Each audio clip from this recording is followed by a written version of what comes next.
আমি এই মুহূর্তে রয়েছি সাভারের বেগুনবাড়ি এলাকায়।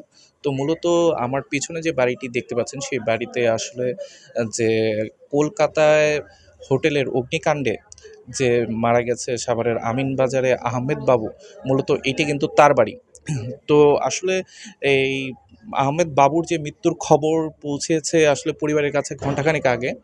তো এই খবর পাওয়ার পর থেকেই কিন্তু এই বাড়িতে আসলে একটি সুখের মাতম আমরা দেখতে পাচ্ছি। তো আমরা দেখেছি, আর মূলত আমরা তার বড় ভাই যিনি রয়েছেন, বড় ভাইয়ের সাথে কথা বলেছি। তিনি যেটি আমাকে জানিয়েছেন যে মূলত আহমেদ বাবু কসমেটিক্সের ব্যবসা করতেন। সে কসমেটিক্সের ব্যবসা করার কারণে সে কলকাতায় গিয়েছিল যে কসমেটিক্স আনার জন্য। মূলত সেই কসমেটিক্স আনতে গিয়েছিল গত পরশুদিন রাতে।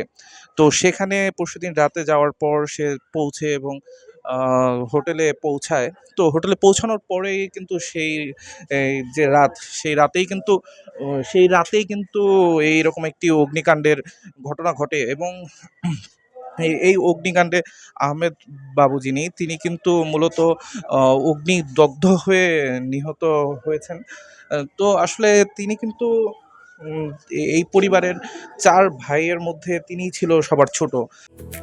ফুডেলা হাসছে আজ ফুডেলা একটি নাবিল পণ্য। সাভারের আমিনবাজার এলাকার একটি মার্কেটে তিনি হচ্ছে কসমেটিক্সের দোকান করতেন।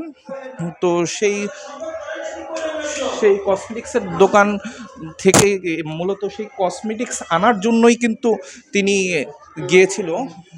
তিনি মাঝে মধ্যেই কিন্তু এই কসমেটিক্স আনার জন্য আসলে কলকাতায় যেতেন এবং সেইখান থেকেই কিন্তু কসমেটিক্স এনে সাভারে আসলে ব্যবসায় পরিচালনা করতেন। তো আসলে আমরা তাদের পরিবারের সদস্যদের সঙ্গে কথা বলেছি যে তার এক মেয়ে এবং এক ছেলে সন্তান রয়েছে। মূলত এই ঘিরে হচ্ছিল তার সংসার এবং আমরা হঠাৎ করেই কিন্তু এরকম একটি খবর আসার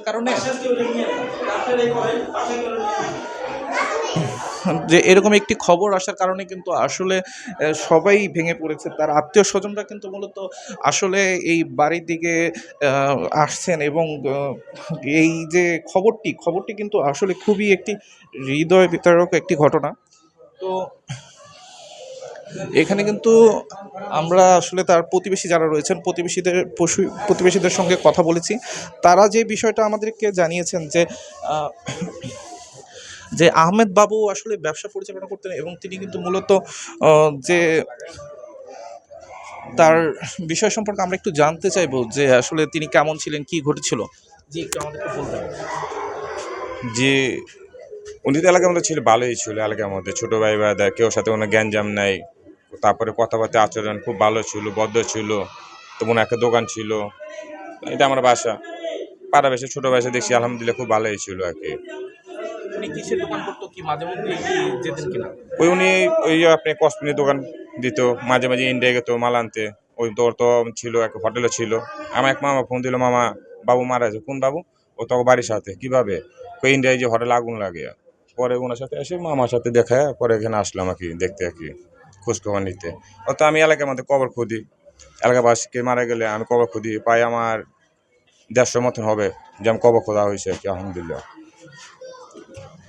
যেমনটা বলছিলেন তার প্রতিবেশীরা যে মূলত আসলে যে আহমেদ বাবু যিনি, উনি কিন্তু আসলে যে প্রায়ই কসমেটিক্সের ব্যবসার কারণে ভারতে বা কলকাতায় যেতেন এবং সেখানে থাকতেন।